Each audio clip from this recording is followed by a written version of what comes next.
Aprelin 2-də Avropa İttifaqının xarici işlər və təhlükəsizlik siyasəti üzrə ali nümayəndəsi Kaja Kallas, Azadlıq Radiosunun Avropa üzrə redaktoru Richard Yozyakın suallarını cavablayıb. Onlar Rusiya-Ukrayna arasındakı mümkün atəşkəs, Azadlıq Radiosuna maliyyə dəstəyi və Gürcüstanda baş verənlər ətrafında danışıblar. Finlandiya prezidenti Alexander Stubb Amerikada olarkən aprelin 20-sində tam atəşkəsin mümkünlüyündən danışıb. Sizcə bu nə qədər realdır?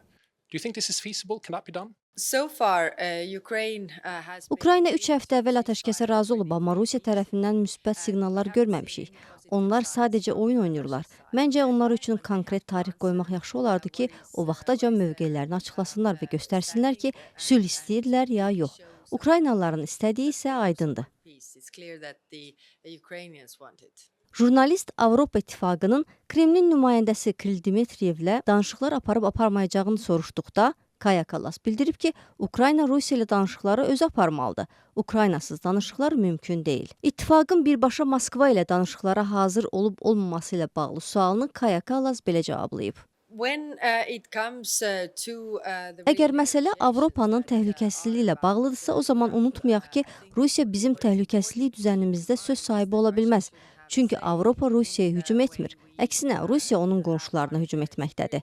Danışıqlar Ukrayna ilə bağlıdırsa, Avropa da həmin masa ətrafında olmalıdır. Çünki nəticəsi bizi də maraqlandırır və hər hansı razılaşma Avropanın payı olmadan gerçəkləşə bilməz.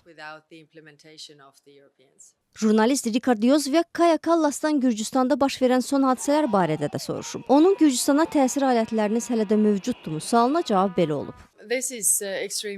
Orada vəziyyət çox ağırdır. Gürcü xalqının əksəriyyəti Avropa İttifaqını dəstəkləyir və Avropa İttifaqına üzv olmaq istəyir. Amma hökumət başqa yolla gedir. Bizim üçün əsas məsələ budur. Nə edə bilərik? Məsələn, hökumətə ayrılmış vəsaiti vətəndaş cəmiyyətinə yönəltmişik ki, onları dəstəkləyək və Avropa yolunda irəliləsinlər. Bəs hökumətə yönəlmiş daha konkret hansı addımlar atıla bilər? 27 ölkənin razılığı lazımdır. Əsas problem də budur. Amma hələ də müzakirələr aparırıq. Diplomatik pasportlara viza tələbi tətbiq etdik. Nə edə biləcəyimizi mütəmadi olaraq müzakirə edirik. Azadlıq Radiosuna Avropadan maliyyə dəstəyinə gəlincə Kaja Kallas bildirib ki, bu müzakirə edilir və azad media, informasiya çıxış Avropa İttifaqı üçün çox önəmlidir. Amma qapımızın ağzında çoxlu təşkilatlar və ölkələr düzülüb. Çünki Amerika dəstəyi geri çəkir və hər kəs bu boşluğu bizim doldurmağımızı gözləyir. Aydındır ki, biz hər yerdə bunu edə bilmərik. Ona görə də ciddi şəkildə müzakirə etməliyik ki, planımız nədir və onu necə gerçəkləşdirə bilərik.